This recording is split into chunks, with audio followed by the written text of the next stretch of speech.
Okay, this time we will talk about naman, about pride naman. Kung ano yung kailangan mong gawin kung yung boyfriend mo or girlfriend mo ay ma-pride.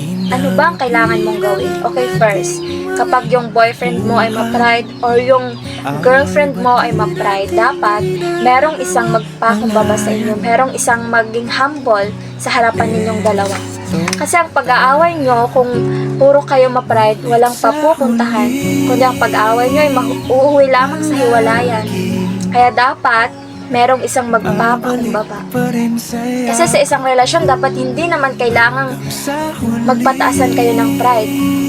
Kasi kung mahal nyo ang isa't isa, marunong kayong mag-adjust. Kasi kung mahal nyo ang isa't isa, merong isang mag-a-adjust at magsasabi, tama na. Walang papupuntahan. Walang papupuntahan ang pag-aaway natin kung puro tayong dalawa ay ma-pride. Kaya dapat marunong kayong magpakumbaba sa inyong relasyon. At always remember, dapat marunong kayong umintindi. Marunong kayong magpasensya. At lalong marunong kayong ipakumbaba ang inyong sarili.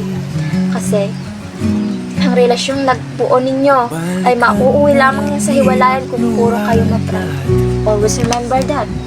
Ikaw ang paborito kong desisyon at pag napaligiran ang ingay at ang gulo, di ko pagpapalit.